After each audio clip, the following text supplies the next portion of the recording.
நீங்க இப்போ ஒரு முக்கியமான அலுவலக கூட்டத்துக்கு கிளம்பிட்டு இருக்கலாம், இல்லனா ஒரு நீண்ட தூர பயணத்துல வண்டி ஓட்டிட்டு இருக்கலாம். அப்படி இல்லனா உங்க அன்றாட வேலைகளுக்கு நடுவுல புதுசா எதையாவது கத்துக்கணும் அப்படிங்கிற ஆர்வத்துல இந்த குறிப்பிட்ட ஆடியோவை கேட்டுட்டு இருக்கலாம். ம் கத்துக்கிற ஆர்வம் எப்பவுமே நல்லதுதானே. கண்டிப்பா. நீங்க யாராக இருந்தாலும் சரி, உங்களுக்காகவே பிரத்யேகமா வடிவமைக்கப்பட்ட ஒரு சுவாரஸ்யமான தேடல் இது. இந்த ஆழ்ந்த அலசலுக்கு உங்கள அன்போட வரவேற்கிறோம். இன்னைக்கு நாம விவாதிக்க போற மூலதாரம் ஒரு வழக்கமான புத்தகம் கிடையாது.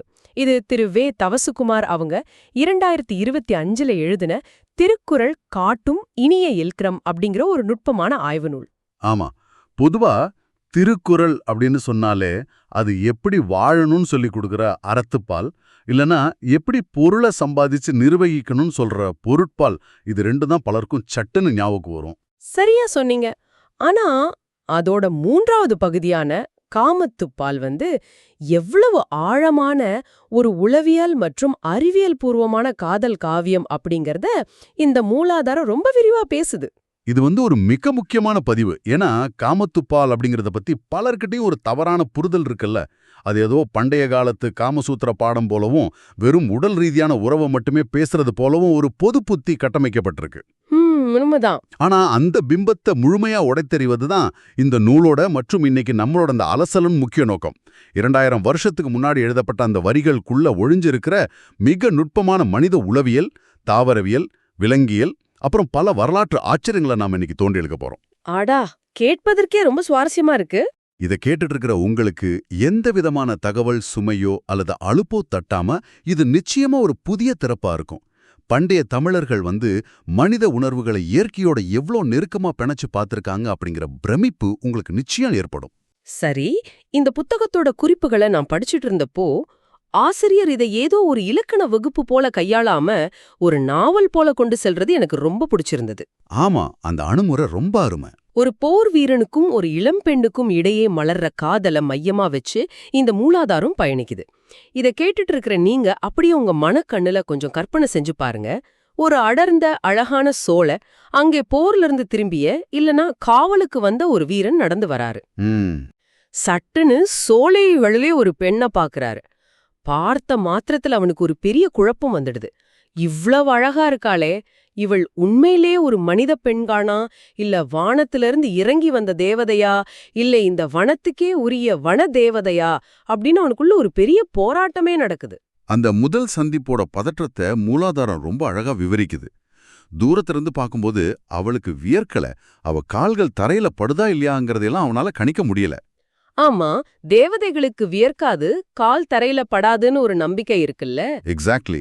ஆனா அவளோட அசைவுகளை அவன் கூர்ந்து கவனிச்சுட்டே இருக்கும்போது ஒரு சின்ன குறிப்பு அவனுக்கு உண்மையை உணர்த்துது.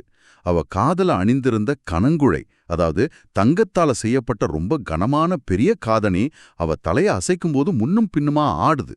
ஓ, அந்த ஒற்றை அசைவு பார்த்ததும் அவனுக்கு உண்மையான நிலவரம் புரிஞ்சிடுது. ஆமா, ஓஹோ, தேவலோகத்து பெண்களுக்கு இப்படி ஆபரணங்கள் அசையாது, இவள் நிச்சயமா ஒரு மனித பெண்தான் அப்படின்னு அவன் முடிவுக்கு வர்றான்.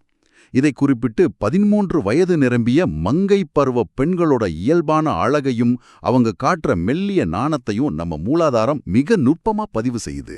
இந்த இடத்துல தான் நான் ஒரு விஷயத்த கவனிச்சேன். அந்த பெண்ணோட ஆடைய விவரிக்கும்போது ஆசிரியர் ஒரு பெரிய வரலாற்று விவாதத்தையே தொட்டு செல்றாரு.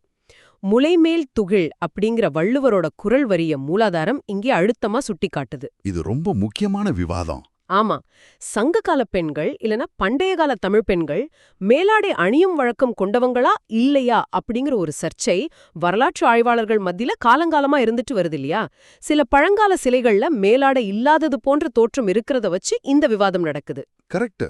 ஆனா இந்த புத்தகம் திருக்குறளை ஆதாரமா வச்சு அந்த சர்ச்சைக்கே ஒரு முற்றுப்புள்ளி வைக்குது அப்படின்னு சொல்லலாமா? நிச்சயமா சொல்லலாம். அந்த வரிய ஆசிரியர் மிக தெளிவா விளக்குறாரு. துகில் அப்படிங்கிறது சாதாரண ஆடை இல்ல, அது பனித்துளியைப் போல ரொம்ப மென்மையான நுட்பமா நெய்யப்பட்ட ஒரு மேலாடை. அந்த பெண் அப்படிப்பட்ட ஒரு மேலாடையை அணிந்திருந்தாள் அப்படிங்கறத வள்ளுவர் தெளிவா பதிவு செஞ்சிருக்காரு. அப்போ அவங்க மேலாடை அணிந்திருந்தாங்க அப்படிங்கிறது உறுதியாகுது. ஆமா, இது ஒரு புறம் அவங்க மேலாடை அணிந்திருந்தாங்க அப்படிங்கிற வரலாற்று உண்மையை உறுதிப்படுத்துது. மறுபுறம் அந்த ஆடையோட மென்மையை பார்க்கும்போது அன்றைய தமிழர்களோட நெசவு தொழில்நுட்பம் எந்த அளவுக்கு உச்சத்துல இருந்திருக்கு அப்படிங்கறதையும் நம்ம புரிஞ்சுக்க முடியுது. இது வரலாற்று பதிவு, சரி. ஆனா இங்கேதான் விஷயம் முற்றிலும் வேற ஒரு தளத்துக்கு பயணிக்குது. இத படிக்கும்போது நான் நிஜமாவே ஒரு நிமிஷம் திகைச்சு போயிட்டேன். எந்த இடத்துல சொல்றீங்க? ஒப்பிடுறாரு. அதுவும் சாதாரண யானை கிடையாது. மதம் பிடித்த ஒரு ஆண் யானையோட நெற்றியில கட்டப்படும் கட்படாம், அதாவது முகப்படாமுடன் அந்த பெண்ணின் மெல்லிய ஆடைய ஒப்பிடுறாரு. இது பலருக்கும் ஆச்சரியமா இருக்கும். இதே கேக்குற உங்களுக்கும் நான் முதல்ல அடைந்த அதே குழப்பம் வரலாம். எங்க ஒரு மென்மையான இளம்பெண், அவளோட ஆடை, எங்கே காட்டுல மிரள வைக்கும் ஒரு பிரம்மாண்டமான யானை, அதோட முகத்துல கட்டப்படும் முரட்டு துணி, ரெண்டுக்கும் என்ன சம்பந்தம் இருக்க முடியும்? அது ஒரு மிகச்சிறந்த கேள்வி. இத ஆசிரியர் வளர்க்கிற விதம் ஒரு அற்புதமான தருணம் அப்படின்னு தான் சொல்லணும். இத புரிஞ்சுக்க நாம இலக்கியத்தை விட்டுட்டு கொஞ்சம் விலங்கியல் அறிவியலுக்குள்ள, அதாவது ஜுவாலஜிக்குள்ள நுழையணும். விலங்கியலா? காமத்துப்பால்ல விலங்கியல் என்ன பண்ணுது? அதுதான் வள்ளுவரோட சிறப்பு. ஒரு ஆண் யானைக்கு மதம் பிடிக்கும் காலம் அப்படிங்கிறது ரொம்ப ஆபத்தானது. அந்த நேரத்துல யானையோட கண்ணுக்கும் காதுக்கும் இடையே உள்ள ஒரு குறிப்பிட்ட சுரப்பியில இருந்து மதநீர் அப்படிங்கிற ஒரு திரவம் சுரக்கும். அந்த மதநீருக்கு இயற்கையிலேயே ஒரு இனிப்பான சுவையும் அதீத வாசனையும் உண்டு. ஓஹோ! இதனால தான் காட்டுல உள்ள வண்டுகளும் தேனீக்களும் அந்த வாசனையால ஈர்க்கப்பட்டு யானையோட முகத்தை மொய்க்கத் தொடங்கும். அட! இது நான் கேள்விப்பட்டதே இல்ல. தேனீக்கள் மொய்த்தா யானைக்கு எரிச்சல் வருமே. அதுதான் இங்க பிரச்சனையே. ஏற்கனவே மதம் பிடிச்ச நிலையில மூர்க்கமா இருக்கிற யானைக்கு இந்த தேனீக்கள் மொய்ப்பது இன்னும் அதீத கோபத்தை வரவழைக்கும். அதன் பிறகு அந்த யானை தன் கட்டுப்பாட்டை முழுமையா இழந்து எதிரில் இருப்பவங்க, பாகன்கள் அப்படின்னு யாராக இருந்தாலும் தாக்கி அழிக்கும் நிலைக்கு போயிடும். ரொம்ப ஆபத்தான சூழ்நிலை. ஆமா, அந்த மாபெரும் விலங்கு அப்படி ஒரு கோபத்தோட உச்சிக்கு போவதை தடுக்கணும். அதுக்காக பாகன்கள் என்ன பண்ணுவாங்கன்னா, அந்த மதநீர் வழியும் சுரப்பிய மறைக்கும் வகையில ஒரு தடிமனான துணியை யானையோட முகத்துல கட்டுவாங்க. அதுதான் முகப்படாம். சரி. அந்த துணி தேனீக்கள் மொய்ப்பதை தடுத்து யானையையும் காப்பாத்துது, மத்தவங்களையும் காப்பாத்துது. இது அப்படியே அந்த பெண்ணோட ஆடையோட பொருத்தி பார்க்க சொல்றாரு ஆசிரியர், அப்படிதானே? இப்போ சரியா சொன்னீங்க. எப்படி அந்த முகப்படாம் அப்படிங்கிற துணி இல்லைன்னா யானை கட்டுப்பாட்டை இழந்து பார்ப்பவரை எல்லாம் தாக்கக்கூடிய பாயம் இருக்கோ, அது போலவே இந்த பெண்ணோட அழகை மூடி இருக்கிற அந்த மெல்லி ஆடை இல்லைன்னா அவளோட பேரழகு பார்ப்பவர்களை நிலைக்குலைய செஞ்சிடும். அடடா! அவளோட அழகை பாதுகாக்கும் கவசமாகவும் பார்ப்பவர்களோட மனநிலையை பாதுகாக்கும் திரையாகவும் அந்த ஆடை இருக்கு அப்படின்னு வள்ளுவர் சொல்றாரு. ஒரு பெண்ணோட அழகையும் ஆடையையும் வர்ணிக்க காட்டுல நடக்கிற ஒரு நுட்பமான விலங்கியல் நிகழ்வை ஓமையா பயன்படுத்தி இருக்கிறது எப்பேற்பட்ட அறிவுத்திறன்! கற்பனை செஞ்சு பார்க்கவே சிலிர்ப்பா இருக்கு. ஒரு சின்ன ஓமைக்குள்ள எவ்வளோ பெரிய அறிவியல் காட்சிப்படுத்தப்பட்டிருக்கு. சரி, அவங்க சந்தித்தாகி விட்டது, காதல் மலர்ந்தாகி விட்டது. அடுத்து காதலர்களோட நெருக்கத்தை பத்தி பேசும்போது புத்தகத்துல ஒரு சுவாரஸ்யமான விவாதம் முன்வைக்கப்படுது. காதலியோட நெருங்கி பழகிய பிறகு அந்த வீரன் ஒரு கட்டத்தில் அவளை பத்தி வர்ணிக்கிறான். பாலோடு தேன் கலந்தற்றே அப்படின்னு சொல்றான். அதாவது அவளோட பேச்சில ஊறிய எச்சில் பாலும் தேனும் கலந்ததைப் போல அத்தனை இனிமையா இருந்தது அப்படின்னு வீரன் சொல்வதா வள்ளுவர் எழுதுறாரு. ஆமா, ரொம்ப பிரபலமான வரை இது. இத கேட்கும்போது நமக்கு உடனடியா தோன்றுவது இது அவங்க முத்தமிட்டது குறிக்கும் ஒரு ரொமான்டிக் வர்ணனை அப்படின்னு தான். ஆனா இதுலயும் ஒரு விவாதம் இருக்கு இல்லையா? கண்டிப்பா இருக்கு. இலக்கியம் அப்படிங்கிறது வாசிப்பவரோட மனநிலைக்கும் வாழ்க்கை அனுபவத்துக்கும் ஏற்ப பல பரிமாணங்களை விரிப்பது தானே. மூலாதாரத்துல ஆசிரியர் இந்த இடத்துல தான் தன் நடுநிலையான பார்வையை வெளிப்படுத்துறாரு. இந்த வரிய 2 விதமா புரிஞ்சிக்கலாம் அப்படின்னு சொல்றாரு. அதாவது முத்தம் அப்படிங்கிறது ஒரு பார்வை. ஆமா, சிலர் இது நேரடியாகவே முத்தத்தோட சுவையை குறிக்குது அப்படின்னு வாதிடுறாங்க. ஆனா வேறு சில அறிஞர்கள் என்ன சொல்றாங்கன்னா, அது முத்தம் இல்ல, காதலி அவன்கிட்ட மிக நெருக்கமா அமர்ந்து மழலை போல கொஞ்சி கொஞ்சி பேசினா அந்த வார்த்தைகளோட இனிமையத்தான் வீரன் அப்படி பாலும் தேனும் கலந்த சுவை அப்படின்னு உருகி சொல்றோம். இதை கேட்டுட்டு இருக்கிற நீங்க உங்க சொந்த வாழ்க்கையை கொஞ்சம் திரும்பி பாருங்க. உங்களுக்கு பிடித்தமான ஒருத்தர், உங்க காதலியோ அல்லது மனைவியோ உங்ககிட்ட ரொம்ப அன்பா பேசும்போது அந்த வார்த்தைகளே ஒரு கனி சுவையோடு இருக்கிறதா உங்களுக்கு தோணி இருக்கும் இல்லையா? அதைத்தான் இந்த வரி பிரதிபலிக்குது அப்படின்னு சொல்லலாம். ஆமா, நீங்க இதை எப்படி வேணாலும் எடுத்துக்கலாம். ஆனா அடுத்ததான் இந்த நூல் தொட்டு செல்ற ஒரு விஷயம் பல நூற்றாண்டுகளா தமிழ்நாட்டுல நடக்கிற ஒரு பெரிய இலக்கிய சர்ச்சையை மையப்படுத்துது. அது அந்த பெண்ணோட கூந்தல் வாசனை பற்றியது. ஓ, நக்கீரர் சிவபெருமான் கிட்ட வாதிட்ட அந்த திருவிளையாடல் புராண கதை. இது தமிழர்கள் பலருக்கும் ரொம்ப பரிச்சயமான ஒரு கதை தான். நெற்றிக்கண் திறப்பினும் குற்றம் குற்றமே அப்படின்னு நக்கீரர் வாதிட்டாரே, அதற்கான அடிப்படை காரணமே பெண்ணோட கூந்தலுக்கு இயற்கையிலேயே மனம் உண்டா இல்லையா அப்படிங்கிறது தான். ஆமா, பெண்கள் தலையில மலர்கள சூடிக்கொள்வதால தான் அது பூக்களோட வாசனையால கூந்தலுக்கு மனம் வருதே தவிர மனித உடலுக்கோ கூந்தலுக்கோ இயற்கையில எந்த வாசனையும் கிடையாது அப்படிங்கிறது நக்கீரரோட கடுமையான வாதம். ஆனா நம்ம மூலாதாரம் வள்ளுவரோட வரிகளை கொண்டு இதை எப்படி மறுதலிக்கிறது அப்படிங்கிறது ரொம்ப முக்கியமா கவனிக்கப்பட வேண்டிய ஒரு விஷயம். ஆமா, இந்த இடத்துல வள்ளுவர் வெறிநாற்றம் அப்படிங்கிற ஒரு வார்த்தைய பயன்படுத்துறாரு. அதோட அர்த்தம் இயற்கையான நறுமணம். அந்த பெண்ணோட மேனிக்கு இயற்கையிலேயே ஒரு அற்புதமான மனம் உண்டு அப்படின்னு வீரன் கூறுவதா வள்ளுவர் எழுதுறாரு. இதை விளக்குவதற்கு ஆசிரியர் சுட்டிக்காட்டும் அந்த ஒப்பீடுகள் இருக்கே, அது மனிதனை எப்படி இயற்கையோட ஒரு அங்கமாவே பண்டைய தமிழர்கள் பார்த்தாங்க அப்படிங்கிறத காட்டுது. நீங்க சொல்றது ரொம்ப சரி. இத நம்ம ஒரு பரந்த கண்ணோட்டத்தோட பொருத்தி பார்க்கணும். இன்றைக்கு ஒருத்தரோட அழக வர்ணிக்கணும்னா நாம என்ன சொல்றோம்? சினிமா நடிகர்களையோ இல்லனா செயற்கையான பொருட்களையோ ஒப்பிடுறோம். ஆனா அன்றைய தமிழர்களோட அபாரமான இயற்கை ரசனையை பாருங்க. அந்த பெண்ணோட மேனிய மாந்தளிர் மேனி அப்படின்னு வள்ளுவர் சொல்றாரு. மாந்தளிர்னா என்ன? மாமரத்தோட மிக இளமையான தளிர். அது ஒரு இளஞ்சிவப்பு கலந்த மெல்லிய செம்பு நிறத்துல இருக்கும். ஆமா, அது மட்டும் இல்லாம மாம்பூ மலரும்போது அந்த பகுதி முழுவதும் ஒரு மெல்லிய வசீகரிக்கும் வாசனைய வீசும். அந்த நிறமும் அந்த வாசனையும் அவளோட உடல்ல இயற்கையாகவே இருக்கு அப்படின்னு சொல்றாரு. அவ தோள்களை விவரிக்கும் போது மூங்கிலோட ஒப்பிடுறாரு இல்லையா? அதுவும் ரொம்ப நுட்பமானது. ஆமா, மூங்கில் தோல் அப்படின்னு சொல்றாரு. ஒரு மூங்கில் மரம் எவ்வளவு பசுமையா இருக்கும், அதே சமயம் காத்து அடிக்கும்போது அது எவ்வளவு வளைந்து கொடுத்தாலும் உடையாத நெகிழ்வுத்தன்மையோட இருக்கும் அப்படிங்கறது நமக்கு தெரியும். வளைந்து கொடுக்கும் தன்மை, கரெக்ட். அந்த பெண்ணோட தோழிகள் அப்படிப்பட்ட பசுமையையும் நெகிழ்வுத்தன்மையும் கொண்டிருக்கு அப்படின்னு சொல்றாரு. ஒரு மனிதனோட அழக வெறும் வறண்ட வார்த்தைகளால சொல்லாம தாங்கள் அன்றாடம் பார்க்கிற காடுகள்லையும் சோலைகள்லையும் உள்ள இயற்கை பொருட்களோடு இணைச்சு பார்ப்பது அன்றைய தமிழர்களோட மரபா இருந்திருக்கு அப்படிங்கிறத மூலாதாரம் ஆணித்தரமா நிறுவுது. அந்த இயற்கையோடான பிணைப்பு காதல் மலரும்போது மட்டும்தானா இருக்கான்னு கேட்டா இல்ல. அவங்க பிரியும் போதும் அந்த இயற்கை தான் அவங்களோட துயரத்தின் மொழியா மாறுது. இதுதான் அடுத்த கட்டம். வீரன் போருக்கு போயிடுறான். இப்போ அந்த இளம்பெண் தனிமையில வாழ்றான். பிரிவால் வாடும் அந்த காதலிய பார்த்து வள்ளுவர் ஒரு இடத்துல சொல்றாரு, இவள் அனிச்ச மலரையும் அன்னப்பறவையோட தூவியையும் விட மென்மையானவள் அப்படின்னு. அனிச்ச மலர் பற்றி நமக்கு ஓரளவுக்கு தெரியும். முகர்ந்து பார்த்தாலே வாடிவிடக்கூடிய ஒரு ரொம்ப மென்மையான பூ அது. ஆனா இந்த அன்னப்பறவையோட தூவி, அதாவது அன்னப்பறவையோட மென்மையான சிறகு, இத பத்தி ஆசிரியர் கொடுக்கிற தகவல் என்ன நிஜமாவே ரொம்ப ஆச்சரியப்படுத்துச்சு. பொதுவா அன்னப்பறவையோட தூவின்னா ஏதோ கீழே விழுந்து கிடக்கிற சிறகு அப்படின்னு நாம சாதாரணமா நினைச்சிடுவோம். ஆனா அதுல தான் ஒரு பெரிய நுட்பம் இருக்கு. அன்னப்பறவைகள் தங்களுக்குள் இணையாக சேரும்போது அந்த நெருக்கத்தின் காரணமா அதோட உடல்ல இருந்து மிக மிக மென்மையான சிறகுகள் உதிருமா. ஆமா, அந்த சிறகுகளை சேகரிச்சுதான் அவை தங்களுக்கு ஒரு மென்மையான படுக்கையே அமைக்குமாம். இயற்கையிலேயே மிக மென்மையான ஒரு பறவை காதலோட உச்சத்துல உதிர்க்கும் சிறகுகளாலான படுக்கை. உலகத்துல இதைவிட மென்மையான ஒரு படுக்கை இருக்க முடியுமா? வாய்ப்பே இல்ல. அந்த அளவுக்கு மென்மையான படுக்கையில தன் காதலனோடு உறங்கியவள் இப்போ அவன் இல்லாம தனிமையோட கடினத்தன்மையில வாடுறா அப்படிங்கிறத உணர்த்தவே அந்த உச்சக்கட்ட ஒப்பீட்டை பயன்படுத்துறாரு வள்ளுவர். தனிமையோட வலியை கடத்த இதை விட சிறந்த ஒரு வழியை யோசிக்கவே முடியாது. ஆனா இத படிக்கும்போது எனக்கு ஒரு சந்தேகம் வந்தது. என்ன சந்தேகம்? அந்த மென்மைக்கு நேர்மாறா பிரிவால் வாடும் அந்த பெண்ணோட பாதங்களுக்கு பஞ்சு படுக்கை கூட முள்ளாக குத்துது அப்படின்னு சொல்லும்போது வள்ளுவர் நெருஞ்சி பழம் அப்படிங்கிற வார்த்தையை பயன்படுத்துறாரு. நெருஞ்சு முள் காலில குத்துனா உயிர் போகும் அளவுக்கு வலிக்கும் அப்படிங்கிறது கிராமங்கள்ல நடந்த எல்லாருக்கும் தெரியும். ஆனா அதை ஏன் அவர் பழம் அப்படின்னு சொல்லணும்? இது நல்ல கேள்வி. நேரடியாக நெருஞ்சு முள் குத்துதுன்னு சொல்லியிருக்கலாமே. ஒரு கவிஞர் தனக்கு தேவையான வார்த்தையை விட்டுட்டு இப்படி சுற்றி வளைக்கிறாரே அப்படின்னு எனக்கு தோணுச்சு.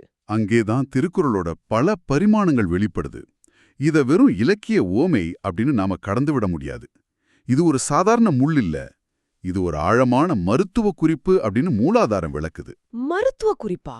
ஆமா, நெருஞ்சி அப்படிங்கிறது நமது பாரம்பரியமான சித்த மருத்துவத்துல ஒரு மிகச்சிறந்த மூலிகை. அதோட காய்ந்த பழந்தான் முள்ளா மாறுது. இந்த நெருஞ்சிக்கு மருத்துவ குணங்கள் மிக அதிகம். குறிப்பா சிறுநீரக கல்லடைப்பு, நீரடைப்பு போன்ற கடினமான பிரச்சனைகளை தீர்ப்பதோடு மட்டுமல்லாம இது குழந்தை பாக்கியம் தரும் ஒரு அற்புதமான மருந்தாகவும் செயல்படுது அப்படின்னு சித்த மருத்துவம் சொல்லுது. இதை கேட்கும்போது எனக்கு தலை சுத்துது. அதாவது ஒரு பக்கம் அவ கால்ல அந்த முள் குத்துவது போன்ற ஒரு கடுமையான வலி இருக்கு. காரணம், காதலன் அவளை பிரிந்து சென்ற வலி.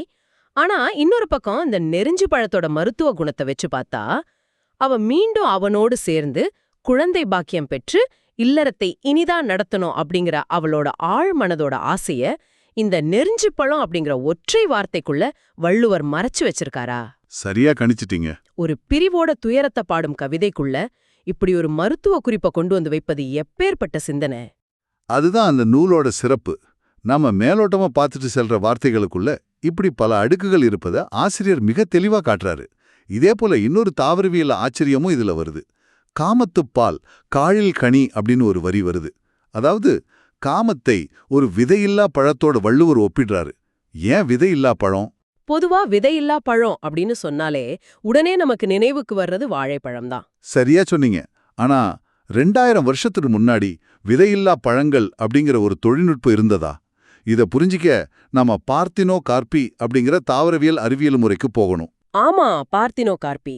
பார்த்தினோகார்பின்னா ஒரு பூ முதிர்ச்சி அடையாமலும் மகரந்தச் சேர்க்கை மூலம் கருவறாமலும் இயற்கையாகவே பழமாக மாறும் தன்மை. வாழைப்பழத்துல நாம பார்க்குற அந்த சிறிய கருப்பு புள்ளிகள் முழுமை அடையாத வளர்ச்சி பெறாத விதைகள். அதனால அந்த பழத்தை நாம சாப்பிடும்போது அந்த விதைகளையும் சேர்த்தே எந்த தடையுமின்றி சாப்பிட்டுடுறோம். பழத்தோட சதையோட அது முழுமையா கலந்துடுது. இந்த வாழைப்பழம் பற்றி பேசும்போது மூலாதாரத்துல ஒரு சுவாரஸ்யமான வரலாற்று தகவலும் வருது. இது அலெக்சாண்டர் பற்றிய தகவல். கிறிஸ்துவுக்கு முன் 327ல கிரேக்க மாவீரன் அலெக்சாண்டர் இந்தியாவுக்கு படையெடுத்து வந்தான் இல்லையா? ஆமா, வந்தான். அப்போ நீண்ட தூர பயணத்தாலும் போர்களாலும் அவனோட வீரர்கள் கடும் சோர்வுல இருந்திருக்காங்க.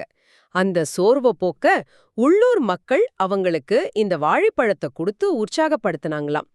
அந்த பழத்தோட சுவை மற்றும் அத உரிச்சு உண்பதுல இருக்கிற எளிமை, இதையெல்லாம் பார்த்து வியந்து போன அலெக்சாண்டர் திரும்பிச் செல்லும்போது தன் நாட்டுக்கு வாழைக்கன்றுகளை தன்னுடனே கொண்டு சென்றான் அப்படிங்கிற ஒரு குறிப்பை ஆசிரியர் சுவாரஸ்யமா பதிவு செஞ்சிருக்காரு. அந்த வரலாற்று தகவல் ஆச்சரியமானதுதான். ஆனா இதை விட ஆச்சரியம் என்னன்னா, அதை வள்ளுவர் ஏன் காமத்தோடு ஒப்பிடுறாரு அப்படிங்கிறது தான். இது நீங்க உங்க அன்றாட வாழ்க்கையோட பொருத்தி பாருங்க. உங்களுக்கு ஒரு பலாப்பழம் சாப்பிடணும்னு ஆசை வருதுன்னு வச்சுப்போம். அது அவ்வளோ எளிதா சாப்பிட முடியுமா? கண்டிப்பா முடியாது. நிறைய மெனக்கெடல் இருக்கு. முதல்ல அதை அறுக்கணும், கையில ஒட்டுற அந்த புசுபுசுப்பான பசையை நீக்கணும், முள்ளை தவிர்க்கணும், சுளையை எடுத்து உள்ளே இருக்கிற விதையையும் நீக்கணும். இத்தனை தடைகளை தாண்டினாதான் அந்த சுவையை உணர முடியும். மாம்பழமா இருந்தாலும் அதோட பெரிய கொட்டையை சுட்டி தான் நம்ம சாப்பிடணும். ஆமா, தடைகள் நிறைய இருக்கு. ஆனா வாழைப்பழத்துல எந்த தடையும் இல்ல. தோலை உரிச்சால் நேரா சாப்பிடலாம்.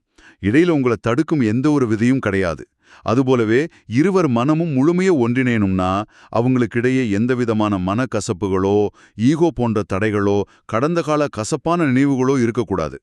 தடையா எதுவும் இல்லாத முழுமையா அர்ப்பணிக்கப்பட்ட அன்பே சிறந்த இல்லறம் அப்படிங்கிறத பதிவு செய்யவே காழில் கனி விதையில்லா பழம் அப்படிங்கிற மிக நுட்பமான தாவரவியல் வார்த்தையை பயன்படுத்துறாரு.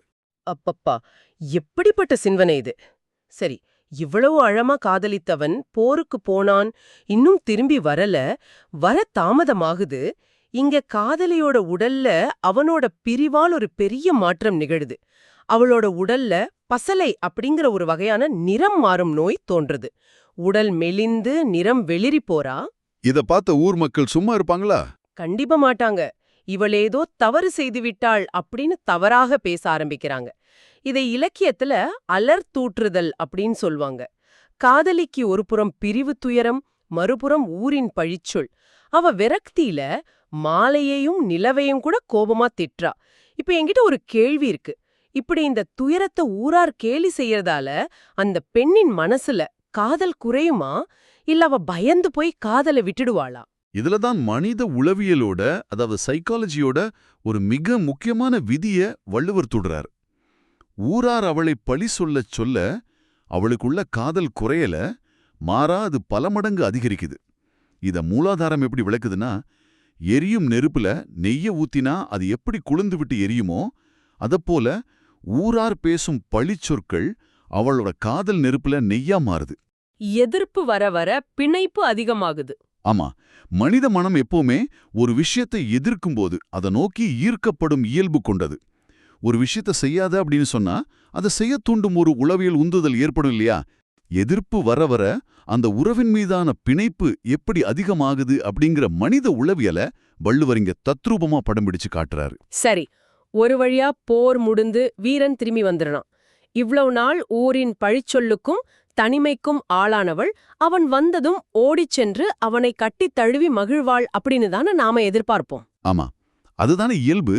ஆனா அங்கே நடப்பதே வேறு. அவ அவன்கிட்ட பேசாம செல்லமாக கோபப்படுறா. இதை இலக்கியத்துல ஊடல் அப்படின்னு சொல்வாங்க. இத படிக்கும்போது எனக்கு ரொம்ப ஆச்சரியமா இருந்தது. இவ்ளோ நாள் அவனுக்காக தவித்தவள் அவன் வந்ததும் ஏன் கோபப்படணும்? இதுல என்ன லாஜிக் இருக்கு? அதுதான் காதலோட மற்றும் உறவுகளோட சுவாரஸ்யமே. இந்த ஊடல, அதாவது செல்ல கோபத்தை விளக்க காதலி சொல்ற ஒரு உவமை இருக்கு பாருங்க. அது மனித உறவுமுறை உளவியலோட உச்சம் அப்படின்னு தான் சொல்லணும். அவ ஒரு சின்ன உதாரணம் சொல்றா. கண்ணுக்கு மை தீட்டும் போது நடக்கிற ஒரு விஷயத்த அவ சுட்டி காட்டுறா. கண்ணுக்கு மை தீட்டுவதற்கும் கோபப்படுவதற்கும் என்ன சம்பந்தம்? நீங்க கண்ணுக்கு மை தீட்டும் போது கவனிச்சிருக்கீங்களா? அந்த மையோ அல்லது நீங்க மை தீட்ட பயன்படுத்தும் அந்த சிறிய கோலோ உங்க கண்ணுக்கு தெரியாது. ஏன்னா அது உங்க கண்ணுக்கு மிக மிக அருகில் இருக்கு.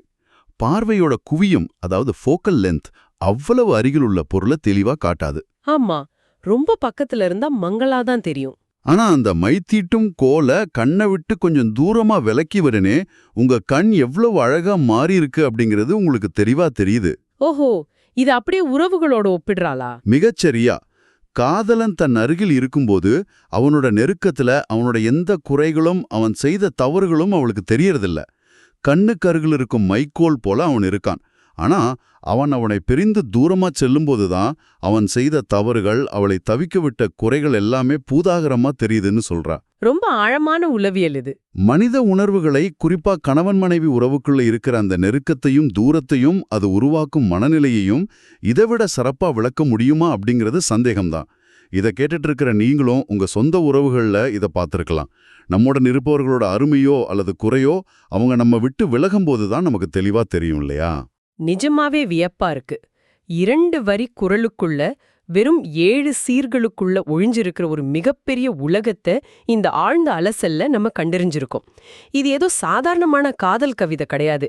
இதுல மதம் பிடித்த யானையோட விலங்கியல் இருக்கு, பனி போன்ற துகில் ஆடை அணிந்த சங்ககால நாகரிகம் இருக்கு, அனிச்சம் மற்றும் அன்னப்பறவையோட மென்மை இருக்கு, நெருஞ்சி பழத்தோட சித்த மருத்துவம் இருக்கு, பார்த்தினோகார்பி எனப்படும் விதையில்லா வாழைப்பழத்தோட தாவரவியல் இருக்கு, மை தீட்டும் கோலின் பின்னால் ஒளிஞ்சிருக்கிற மனித உளவியல் இருக்கு. இப்படி பல பரிமாணங்களை இந்த மூலாதார புத்தகம் நமக்கு மிக தெளிவா திறந்து காட்டியிருக்கு. இன்றைய இந்த தகவல் சுமை மிகுந்த உலகத்துல எல்லாமே வெறும் மேலோட்டமா ஒரு வாட்ஸ்அப் ஃபார்வர்ட் போல பார்க்கப்படுற காலத்துல இப்படி ஒரே விஷயத்த பல கோணங்கள்ல, பல அறிவியல் தளங்கள்ல நின்று சிந்திப்பது மிக மிக அவசியமானது. கண்டிப்பா. இது வெறும் இலக்கிய ரசனை மட்டுமல்ல. நீங்க அன்றாடம் செய்யும் பணிகள்லையும் நீங்க பங்கேற்கும் அலுவலக கூட்டங்கள்லையும் கூட ஒரு பிரச்சனையே அல்லது ஒரு விஷயத்த இப்படி பல கோணங்கள்ல அணுகுவது உங்களுக்கு ஒரு புதிய தெளிவை தரும். ஒரு விஷயத்த அப்படியே மேலோட்டமா பார்க்காம அதோட பின்னால் இருக்கிற அறிவியல், உளவியல் மற்றும் வரலாற்று பின்னணிய ஆழமா புரிஞ்சுக்க இந்த நூல் ஒரு மிகச்சிறந்த பயிற்சியா அமைஞ்சிருக்கு. நீங்க சொல்றது முற்றிலும் உண்மை. ஒரு பழைய இலக்கியத்தை இவ்வளவு நவீனமான பார்வையோட அறிவியல் சான்றுகளோட அணுகியது எனக்கே ஒரு புதுமையான அனுபவமா இருந்தது. இந்த தேடல் இத கேட்டுட்டு இருக்கிற ஒவ்வொருவருக்கும் தங்களோட சிந்தனைய விரிவுபடுத்தும் ஒரு கருவியா இருந்திருக்கும் அப்படின்னு நான் உறுதியா நம்புறேன். இதை நிறைவு செய்யும் விதமா ஒட்டுமொத்தமா இது ஒரு முக்கியமான ஆழமான கேள்வியை நம் முன் எழுப்புது. பண்டைய தமிழர்கள், குறிப்பா வள்ளுவர் போன்றவர்கள் இந்த தாவரவியல், விலங்கியல் மற்றும் உளவியல் அறிவியலை திட்டமிட்டு தெரிஞ்சு கொண்டே தங்கள் கவிதைகள்ல மறைச்சு வச்சாங்களா? அப்படி ஒரு கேள்வி வருது இல்லையா? ஆமா. அப்படி அவங்க மறைச்சு வச்சாங்களா, அல்லது அவங்க இயற்கையை உற்று நோக்கிய விதம் அவ்வளவு கூர்மையாகவும் ஆழமாகவும் இருந்ததால அந்த அறிவியல் உண்மை தானாகவே அவங்க அறியாமலே அவங்க இலக்கியத்துல ஊடுருவி விட்டதா? இதை நீங்க தனியா இருக்கும்போது சிந்திச்சு பாருங்க. ரொம்பவே அற்புதமான, சிந்திக்க தூண்டும் கேள்வி. அந்த சிந்தனையோடும் இந்த தேடலோட சுவாரஸ்யத்தோடும் இன்றைய இந்த ஆழ்ந்த அலசலை நாம நிறைவு செய்வோம். அறிவை தேடும் உங்களோட பயணத்துக்காக மீண்டும் ஒரு புதிய சுவாரஸ்யமான மூலாதாரத்தோடு உங்களை சந்திக்கிறோம். அதுவரை தொடர்ந்து தேடுங்கள், தொடர்ந்து சிந்தியுங்கள்.